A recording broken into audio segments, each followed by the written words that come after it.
All right, guys, welcome back to the Clack Shack. Today I'm going to be going over two things that keep being brought up a lot.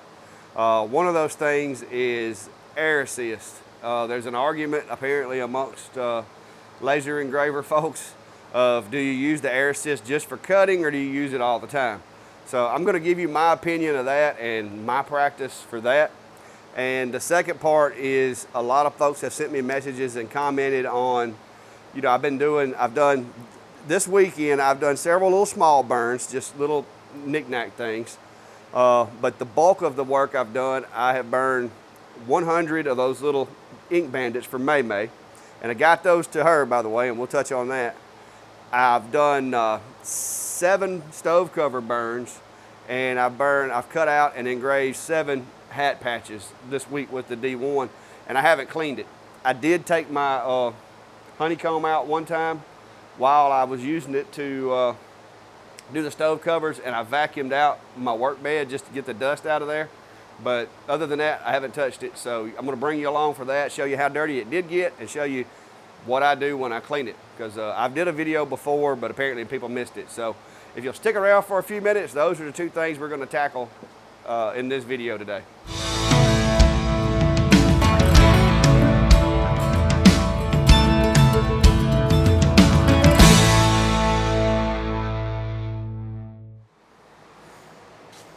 All right, guys. This is one more reason why I like the way I wound up making my enclosure.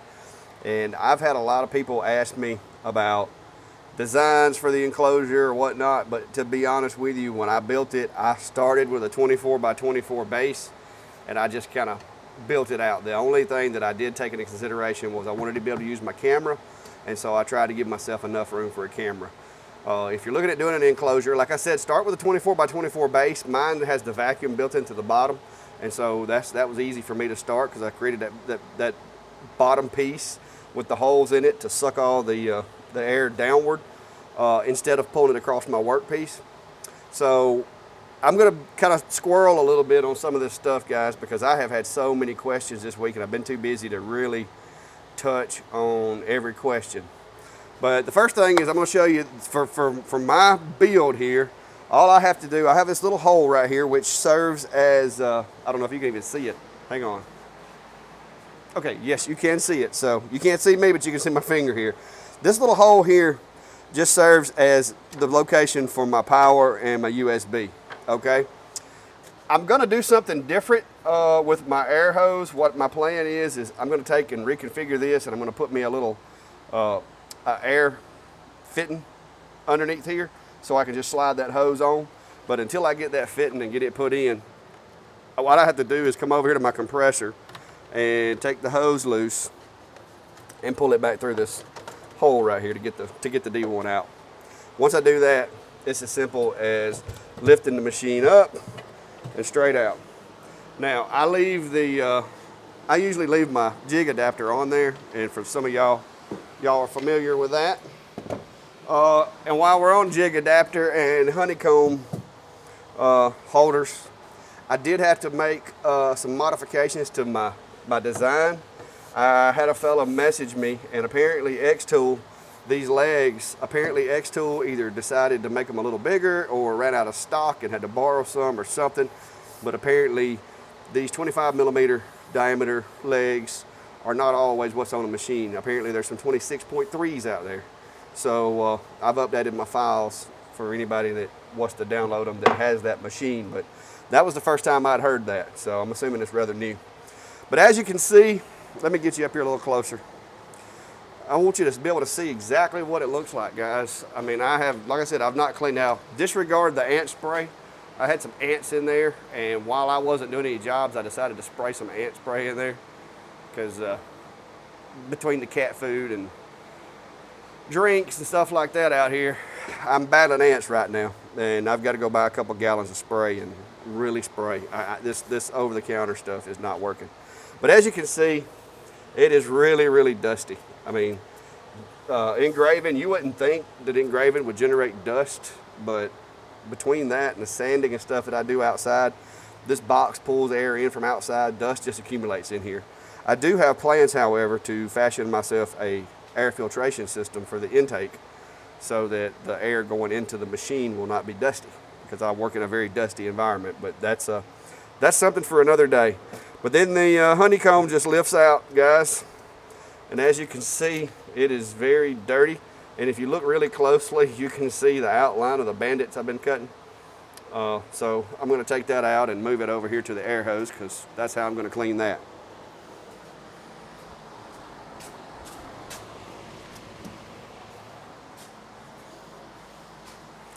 All right, while we're in here, we'll evaluate how well my honeycomb spacer is holding up.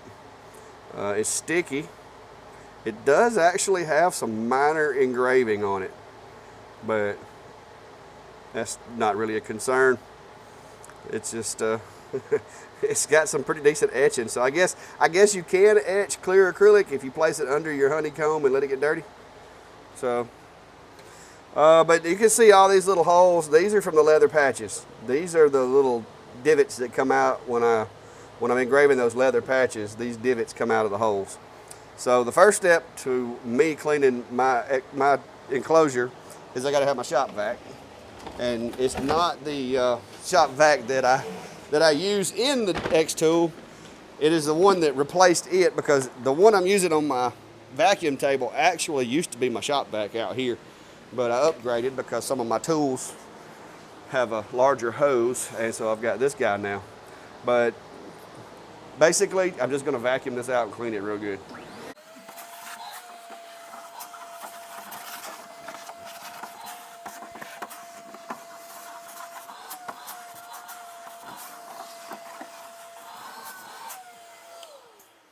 All right. And once I get the majority of the large chunks of stuff, I just use regular glass cleaner. I'm not trying to get this thing to where you can eat off of it. I'm just trying to keep some of the buildup down so it doesn't get too combustible in here, and try to get rid of some of this dust. So, I mean, I know this is very, very, yeah, that's what the laser leaves. I know this is very, I guess, simple stuff, but man, you'd be surprised how many people have asked me how I go about getting this thing clean. Especially, like I said, I've run this bed, I have run 100 of those boxes this week. So the gunk that is built up on here is from the past week. I try about once a week if I'm using it heavy. Now, if I'm not using it heavy, I may go a couple of weeks, but I try, if I'm using it heavy, to go every week and kind of get rid of this stuff. You can see that's nasty. But once I get it cleaned up, we'll go over to the laser and go over that. But I'm gonna probably fast forward you through my scrubbing here, because it looks like those 100 boxes have caused a pretty substantial buildup, and this probably take me a few minutes. All right, guys, there you go. I got it cleaned up, and I wiped all the gunk off of this acrylic, but it is it is engraved pretty good, but it still serves the purpose, its intended purpose. So I'm going to put that right back where it was.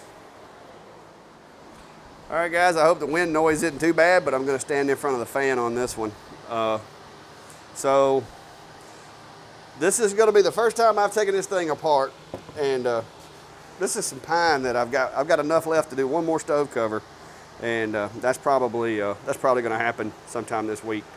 But I'm going to take the module here off, and I'm going to try, let me see if I can get this thing. I don't want to twist my cables too much. I try to avoid taking these off, and I try to avoid twisting them. So I'm going to try to situate this guy where I can zoom in and show you what the nozzle looks like. So there's the nozzle, and as you can see, it's got a little bit of, like right here on the bottom, it's got a little bit of a sap buildup, but now that sap buildup came from the stove covers. When I'm doing the stove covers, until I get me another vacuum assist or air assist pump, I don't use it on the stove covers. I would love to, but I don't because it's just inconvenient for me to have to move the pump. I've got all the wires where I like them and all that. So all I do when I'm doing stove covers is between burns, I just kind of wipe it like that a little bit. But that little bit of resin, that little sticky, tacky stuff right there, that is actually sap from that, from cutting through the knots on that pine.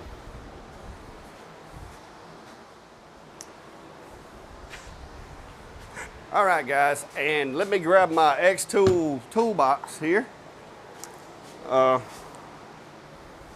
It's my little XTool toolbox that I keep over there with all my wrenches and supplies. So I'm going to attempt, without taking my cable loose, I'm going to attempt to disassemble this head and take that nozzle off.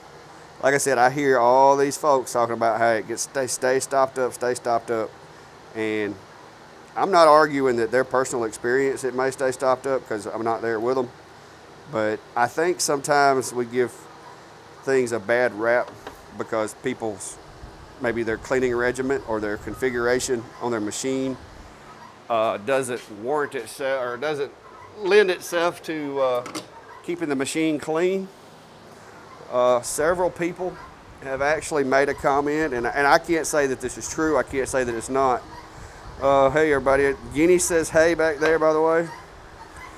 But a lot of people think and speculate that because of the vacuum setup that I have, where mine's a downdraft instead of pulling to the side, that helps pull everything away from the laser and keep it cleaner. And I think that is a very good possibility. Okay, you'll see I got some dust build up right here around the top ridge. And guys, I just use glass cleaner. This is just like the stuff I get from my truck. This is what I use on my machine. It doesn't have any. The one thing that I do know that you don't want when Guinea. All right, guys, bear with me for a second. I got to make Guinea be quiet. Y'all know what that means. But when you, one thing that you don't want when working in a dusty environment is you don't want anything that contains oils or greases that's going to be left behind, because oil and grease are magnets for dust. So if whatever you're using to clean your machine, if it has an oily residue, then don't use it, please, because it's going to make cleanup that much worse. So I got that clean, and as you can tell, my little shield here, it's actually held up well. It's in pretty good shape. The one thing that I will say is I get a lot of dust in here because of the environment that I'm in. Like on this little fan right here, you can see I got some dust. And I've got a really complex method of cleaning that out, because I am a firm believer in, if I don't need to go inside there, I'm not going inside there. But so I will take and put me a little wrench down inside here to make sure this fan doesn't spin.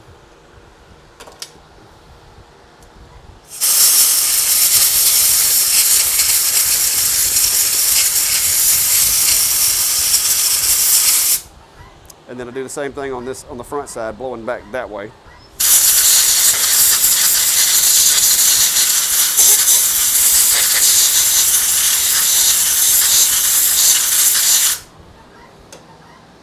All right, so that's how I clean that, guys. I mean, it's that simple. The one thing that I do like to do, Katie. Oh, that noisy bird. While I'm doing this, just to give you a little backstory, Guinea used to have a bunch of friends, but where I live, we have coyotes, we have owls, we have stray dogs that people like to dump out, and so Guinea is currently solo, and she does not like it. She likes to come in here and get my attention and hang out with me, but it's a little annoying at times. But she did lay some eggs, which I'm calling miracle guineas because her rooster got killed like 5 months ago, and she laid some eggs, and to my surprise, I was going to throw them away because I was afraid she was going to get killed trying to sit on them, but to my surprise, they actually had guineas inside them. So Took them away from her, gave them to a chicken, and so now I have 7 baby guineas in the chicken pen being raised by their adopted mom, who's a chicken, who lives inside the safety of the pen. So I'm hoping that Guinea will have some company soon where she can leave me alone. But I'm going to take this air assist nozzle off. And I don't want to go messing around in here, guys, so I'm just going to visually inspect this. And I'm going to try to get it over here where you can see it. Let me see if I can. Is there any way possible? Let me turn my focus over here, because I know I'm going to have to manually focus this if I want this to work. All right, so let's try to see if I can get this focused. Ooh. Well, there you go, guys. I mean, I'm doing the best I can, guys. It's a little hard to get this thing to focus, but it's a little dusty, but it's clean. And then there's that little bit of gunk that I was telling you about. And before anybody says anything, that is sap. That is pure pine tar sap right there. It's almost like plastic. You can flake it off. So, all right, I'm gonna put this back together here, guys, and we'll go from there. Or let me get the camera set back right. All right, so what I'm gonna do now is I'm just gonna hit this with a little bit of my multi-purpose cleaning agent here, my glass cleaner. And I'm gonna rub that guy down really good. And you can see that residue, that pine tar that comes off of it. And I just, right here, I mean, just the edge of your fingernail scrapes the rest of that off. I like to get it clean so that I know next time that it's not left over. So, but that's it, guys. I am gonna hit it with an air hose just for good measure, in case there's any large pieces of debris that I can't see. Ooh, that was loud. But, so that's got that part. So I'm good with the head. I don't want to clean any more on it. So just as a precaution to keep from tearing up any of my cables or anything, I'm gonna go ahead and reassemble the laser head here. And I always mess this up because that screw that they put in front of the framing laser really doesn't make sense to me. All right, so I'm gonna put the head back on it. I've got my nozzle to where it is a very snug fit. And if you don't have yours to where it's a very snug fit, I highly recommend it. And that's not something that's in the manual or that XTool told me, and I'm not a professional, but I do understand how air pressure works. If you do not have a snug fit where this nozzle connects to this machine, when the air pressure goes in this hole, it is going to go to wherever there's an exit. And the more pressure builds inside this chamber, the air is going to try to come out even more. If you leave a big gap here, or if you don't have this nozzle secured as tightly, as snugly as you can with that tape on the inside, your air pressure is going to go this way and not this way. And I think that, you know, not knocking anybody, but I think that a lot of the complaints that I see about the XTool air assist nozzle, it's not related to the nozzle itself, it's the installation. Because people are either not using the tape to try to seal that hole so that the air can't come out this way, or they're not sliding it all the way up and trying to secure it. The one thing that I would think would make this even better, and XTool, if you're listening, is if there was a shoulder at the base of this piece here. If there was a shoulder, and then maybe there was a tiny little O-ring that was recessed into this nozzle to create a seal when you push that up on there, that would help with a lot of that. So you would have a completely sealed chamber except for this one hole. Because the way it is now, if you don't use enough of this tape, or if you don't get it pushed up on there far enough, you're gonna have a major air leak back here, and you're gonna lose a lot of your pressure that way instead of coming out the point. And I'm gonna show you before we get done here how to kind of evaluate yours to see if you have that problem with the air coming out the back of it. It's really simple. It's not a hard thing to do. And do not over tighten this. I've seen some people that have over tightened this little guy here and broke it off in there, and that just seems like that would be a really bad day. Just get it in there good and snug. That's why I use pliers. There's no way I'm going to grip that thing hard enough to break it with pliers. So then I'm just going to slide this guy down in here just enough to get me a grip so that I can hold it in place. All right, guys, the next phase of this operation is going to be, of course, the frame and the exterior. Now, keep in mind, this is a computer. It does have a computer boards built into it. Now, I don't like the dust sitting on those, so I use my air, but I try to make sure I regulate it down enough to where it's not going to damage that board. And so what I'm going to do is I'm just going to lightly press my air to get it to where I can get just enough to get any dust off of that board and maybe blow any of that's got in my ports out. But I don't mess with that a whole lot.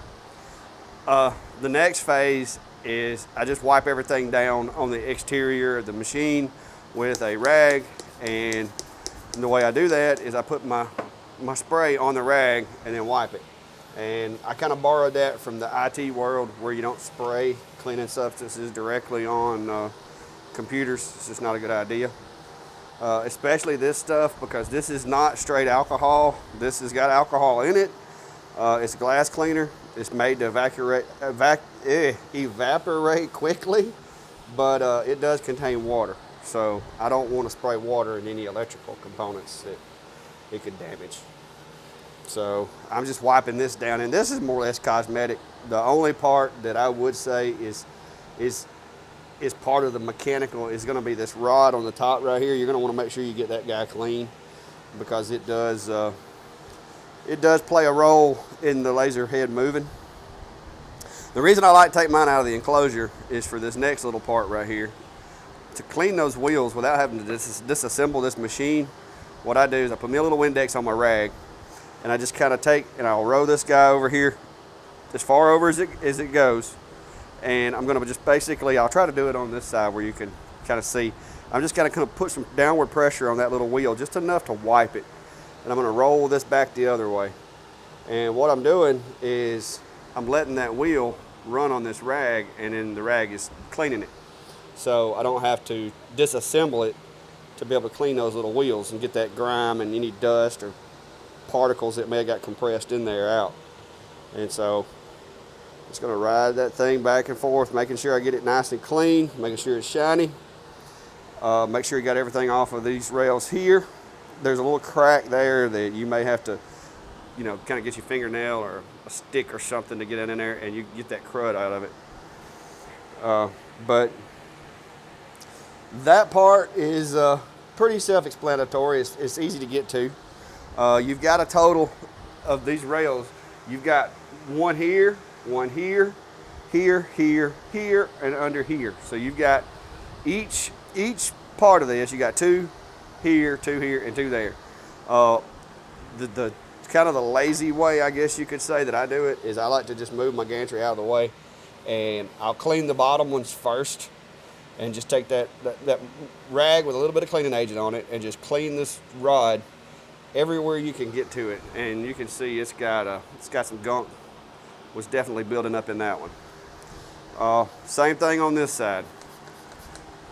Wet my rag a little bit and just kind of press down and just back and forth along this rail, trying to get any of that build up off there. Be mindful that there are the little cracks on either side of that rod that can catch some junk. So you're going to want to kind of make sure you get in there. That's what I'm getting off of this one. Once you've done that with the gantry in the back, see, look at that. Look at that. That is coming off of the rails, guys. And that will cause a problem with the movement. I'm going to push it to the front now so that I can get to this back corner back here. And I want to clean this. Like I said, if you can get in there to it without disassembling this thing, clean it. Now, if you want to disassemble your machine completely to clean it, feel free. I don't recommend that, but it's your machine. And if you're so inclined to do so, then go ahead. And then this little back tray back here really plays no purpose other than it just gets dirty. So I try to wipe that out. Now, I have cleaned all the ones that I can see from here. So what I do next is I just kind of stand mine up. And I'm going to take, making sure I don't break anything. And I'm just going to stand this guy up like that. And the reason I do that is so I can get underneath here a little bit. And like I have a problem with spiders, so I like to be able to get these spider webs out of here. And you can also see the other rails on the bottom. Now, unless you find a prop or use something to hold it still, I recommend keeping one hand on your machine so it doesn't flip over. But you're going to want to clean these bottom rails as well. Don't forget those guys. You can't see them unless you flip it over, but don't forget them because that's what you get. And then I'm going to move my laser head to the top. I'm going to hold it. I'm just going to clean, like I said, as much of these rails as you can possibly get to. Clean them, guys. Because even if it's a piece of trash on one end of that rail, if it gets pressed into that wheel right there, it's going to start causing some issues. And under the bottom side here, you really only have one roller.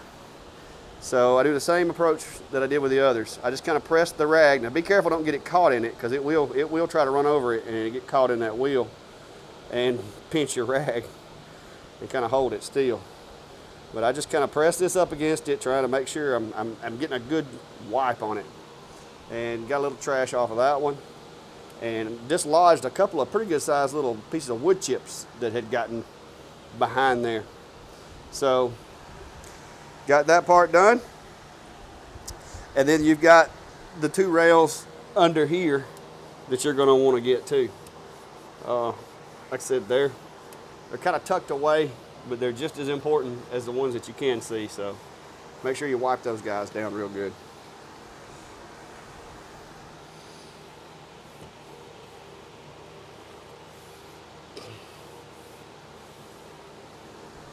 And these typically don't, I wouldn't say you had to clean these every time you do this, because gravity kind of keeps dust from settling on these top ones as bad. But I still, if I'm going to pull my machine out and go to cleaning it, I'm going to clean everything. So pretty much, guys, that's all of the moving parts. Now I would kind of make sure you don't have any big chunks of anything down here around your belt. You can kind of wipe that belt down if you feel the need. I would avoid using anything that's going to damage the belt, and I would avoid over cleaning it, because alcohol will pull the oils out of that rubber and cause that belt to become brittle. But that's pretty much, that's all I do to it, guys. And like I said, this thing had been running, I've done 100 of those boxes and 7 stove cover burns since my last cleaning. All right, guys, I had to wait on my darn camera to cool off. I really need to get a camera. Somebody asked me the other day what this stuff was, and I'm not sure what it exactly is called, but it is appears to be, to me, some type of lithium grease. And it came with my XTool when I purchased it. And what I basically do is I put a little on my finger here and just kind of wipe it on these rails really, really thinly. You don't want to put too much, because like I said, grease and oil attracts dust. So I go really, really sparingly with it, just enough to where it is on there. So that is the final step. But while I was waiting on the camera to cool, I went ahead and put my D1 back in its enclosure. So, and then once I get that on there, guys, it's done. That is my cleaning ritual. There's nothing, I'm not doing anything special. That's it. All right, guys, I've been trying to get this point made to everybody, but I've decided to come up with an illustration. I'm going to illustrate to you why I run my air assist all the time. Okay, we're going to pretend that my leaf blower there is a XTool D1 air assist nozzle. Okay, and currently we have the air assist off.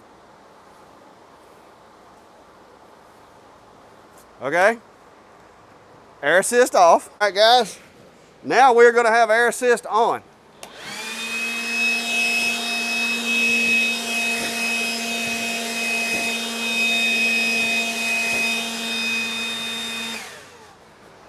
All right, guys, I hope that was helpful or informative or entertaining or whatever. But as far as the air assist debate goes, guys, I don't know how better to explain it. It's hard for trash to get up inside that nozzle when it has positive air pressure. If your air is connected and it is working properly, dust should not be able to get up in there to the laser. And for you guys that keep cracking these lenses and stuff on your machines, the little lens that's inside there, mine doesn't have it. I don't know if you saw it in the video, but if that air is always going out of, from the air assist, which hopefully your air assist has a clean air intake, and it is blowing in through the laser and through that cone, then all of that stuff that keeps getting up on that lens and causing that lens to get dirty and then causing it to absorb the laser and causing it to punch a hole through it eventually, it should at least slow that process down if it doesn't stop it altogether. Because that lens is going to stay a lot cleaner if there's a constant positive air pressure around it, keeping stuff from coming up in that hole. And the only way I could come up with to try to describe it was the leaf blower. I mean, if the leaf blower is off, I could pack that thing slap full of sawdust. But if it's on, you can't get sawdust to go in there. It won't let it happen. The same thing's happening with your air assist. Now, the little trick that I was going to tell you, when you've got your air assist, I don't have anything else on, I'm gonna turn the air assist on. You should be able to feel the air pressure coming out of that nozzle, okay? If you take your finger, and don't do this for an extended period of time because I don't want you to damage your pump, but if you take your finger and you press hard against that nozzle, if you still hear the same amount of air blowing as what it did before you put your finger on that nozzle, you got a problem. It means you got an air leak somewhere. If when you push your finger on that nozzle, if it doesn't have pressure against your finger, if you can't feel like forces pushing against your finger, then you don't have a good seal, and you need to look at that. And that may be why you're having problems with your air assist nozzle getting stopped up, is because you don't have enough positive pressure through that hole to keep that debris out. So, all right, guys, I'm gonna have to make this quick. My camera is, for some reason, it's shutting down constantly for the heat. Now I do know it is very hot out here today, but I guess I just need to get a new camera. But anyway, guys, I hope this helps. And if you got any more questions, comments, or concerns, feel free to send me a message or drop a comment, and I'll try to look into it. And as before, I'm not a professional. My way is not the only way. It may not even be the best way. People every day show me new things that I can do to make it better. But I'm just going to share with you the best way that I know how. Somebody brings a better way along, we'll share that too. So thanks for stopping by, and if you don't mind, please hit the subscribe button on the way out, and I'll catch you next time. Have a good day.